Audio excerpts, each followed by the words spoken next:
Boreal Televisión presenta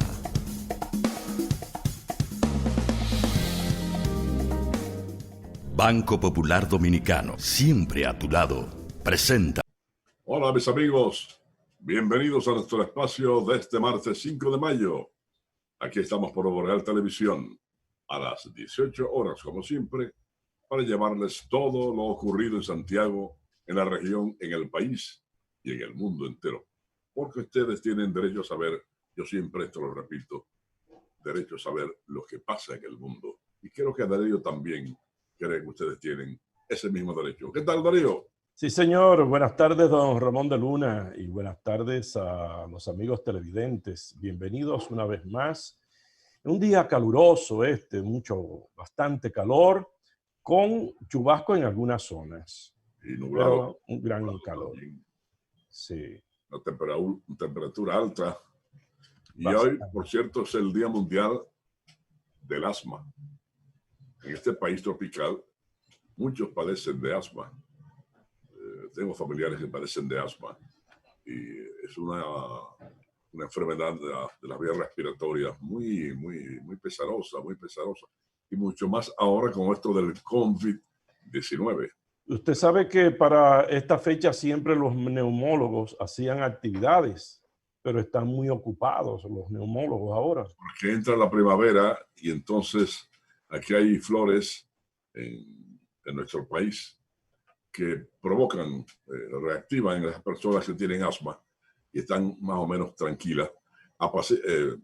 Resplandece ese poder del asma en ellos por esas flores y esas cosas que se respiran en el aire. Sí. Pues al conmemorarse este martes el Día Mundial del Asma, la enfermedad que, como saben ustedes, dificulta la respiración, quienes residen en Santo Domingo y padecen de ese mal se enfrentan a dos grandes amenazas que se suman a las dificultades habituales de los pacientes para llevar sus terapias y los costos de los medicamentos. Esas dos amenazas son el coronavirus y el humo despachado por el incendio del vertedero de Duquesa en gran parte de la ciudad de Santo Domingo.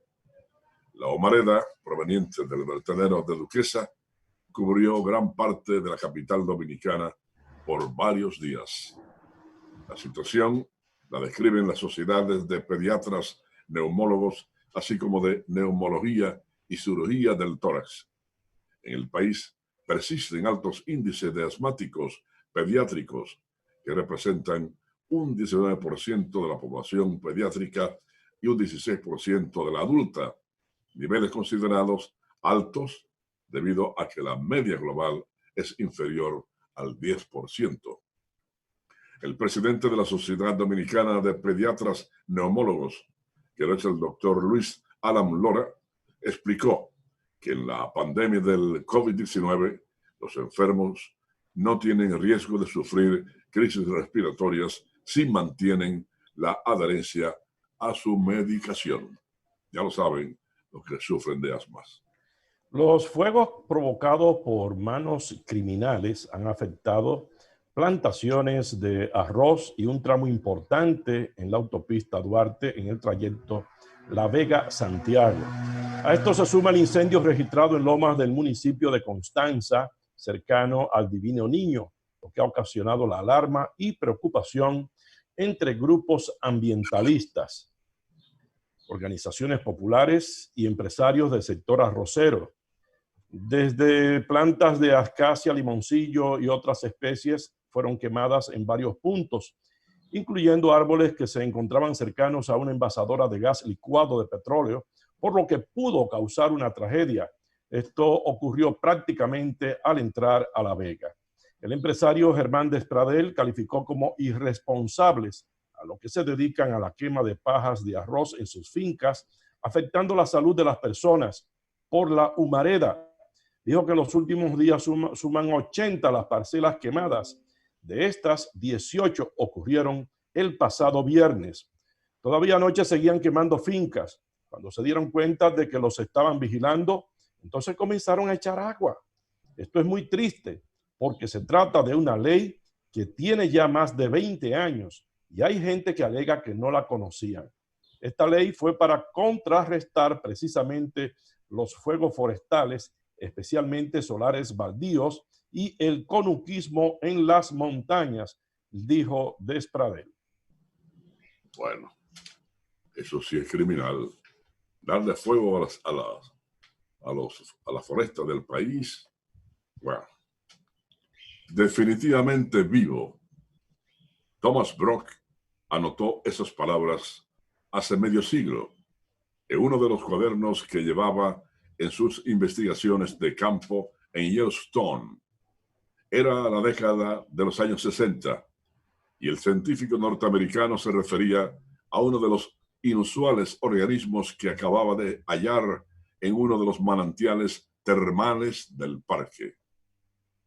Fue en uno de esos manantiales donde Brock descubrió una bacteria adaptada a la vida a altas temperaturas, a la que llamó Thermus aquaticus.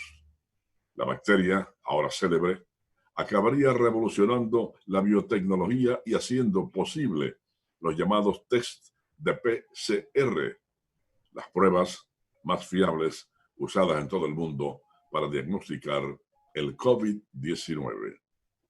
Thomas Brock tiene ahora más de 90 años y es profesor emérito de microbiología de la Universidad de Wisconsin-Madison.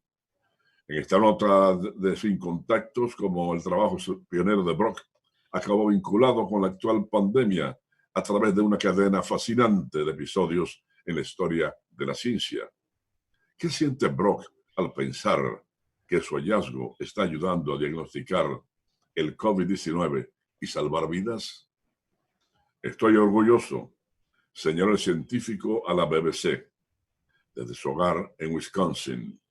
Yo veía mi descubrimiento como un buen, pero volvió año tras año.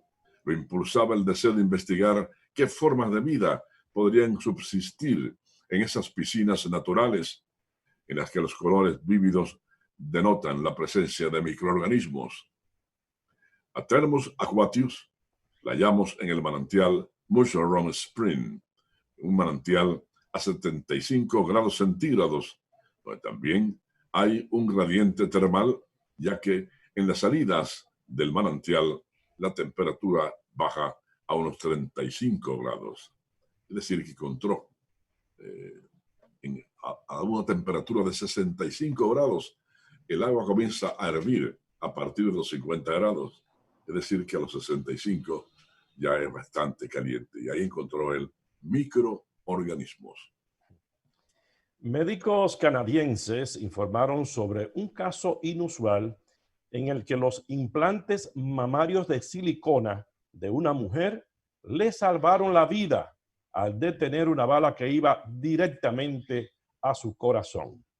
Según el informe publicado a principios de abril en la revista Plastic Surgery Case Studies, la mujer de 30 años caminaba por una calle de Ontario, en Canadá, en el año 2018, cuando de repente sintió calor y dolor en el pecho izquierdo y al mirar hacia abajo vio que estaba sangrando. El equipo médico de un hospital local descubrió una herida de bala en la parte superior de su seno izquierdo. Las marcas de quemaduras alrededor de la herida indicaban que a la mujer le dispararon a corta distancia. La bala se alojó bajo su pecho derecho, habiendo entrado en el pecho izquierdo, fracturando una costilla en el proceso antes de detenerse en el lado derecho de su cavidad torácica.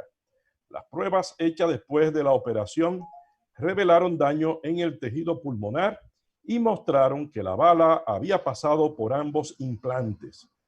Tras una reconstrucción de la trayectoria de la bala a través del pecho de la mujer, el equipo médico concluyó que habría impactado en su corazón de no ser por el implante izquierdo. Este implante cubre el corazón y la cavidad intratorácica y por lo tanto probablemente salvó la vida de la mujer, afirmó el equipo de investigación dirigido por el cirujano plástico Giancarlo McEvino. Esa mujer no estaba para morir ese día. Sí. La casualidad. Como decimos aquí los dominicanos, de chepa. Sí. Es posible, señores, que hasta hace unos meses no habían oído ustedes hablar de la gripe española. la pandemia que mató a millones de personas a principios del siglo XX. Y seguramente con la crisis del coronavirus ya habrán oído mencionarla. Catalogada a menudo como la madre de todas las pandemias, la que pasaría a la historia como gripe española causó la muerte de entre 20 y 50 millones de personas alrededor del mundo, según cálculos de la Organización Mundial de la Salud. Se extendió entre los años 1918 y 1920, y los científicos creen que fue contagiada al menos en el tercio de la población mundial de aquel entonces, calculada en 1.800 millones de habitantes.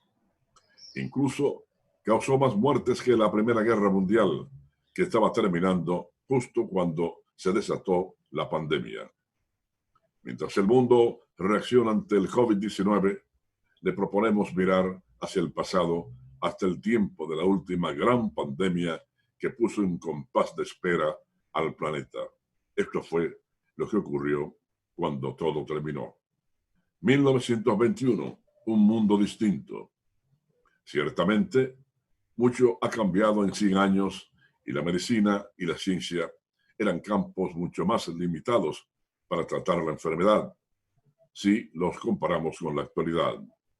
Los doctores de entonces sabían que un microorganismo era responsable de la epidemia de gripe y que la enfermedad se podía transmitir persona a persona, pero pensaban que la causa estaba en una bacteria, no en un virus. Estos tratamientos eran limitados. El primer antibiótico solo fue descubierto hasta el 1928, es decir, unos 6 o 7 años después. Y la primera vacuna para la gripe solo estuvo disponible en los años 40. Oigan bien. Pero, ante todo, no había sistema público de salud. E incluso en los países desarrollados, la salud era un lujo. Bueno, una gripe que surgió en Estados Unidos y ellos la llevan a Europa. Lo que pasa, como estaban en guerra, en ninguno de esos países se hablaba. Se habló en España porque había democracia.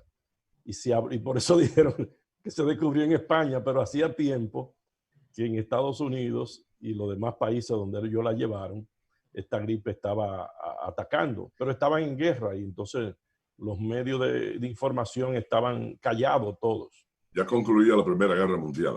Sí, entonces ahí ya... Bueno, vamos a ver, los bancos permanentemente tienen mucha fila y tienen mucha gente en épocas normales. Pero ahora, con este asunto de estos controles y el hecho de que tienen que ponerse a distancia a la gente, pues lógicamente esas filas que ordinariamente están dentro de los bancos, ahora están en la calle. Estamos viendo imágenes de cómo están estos bancos en estos momentos. Y eso es prácticamente diario, y después de un fin de semana se refleja más toda esta aglomeración y estas largas filas. En la calle del Sol es que más se siente, tanto porque hay varios bancos allí, la gente tiende como a ir a las sucursales que están en esos lugares. Pero lo que pasa es que los bancos no quieren muchas concentraciones, lógicamente por una disposición oficial dentro de sus oficinas. Entonces la gente tiene que hacer las filas afuera y a distancia. Y esto se sigue reflejando. Y de igual forma se refleja en los supermercados del país. Bueno, vamos ahora a unas informaciones comerciales y en breve retornamos con más noticias aquí en su espacio a las 18 horas.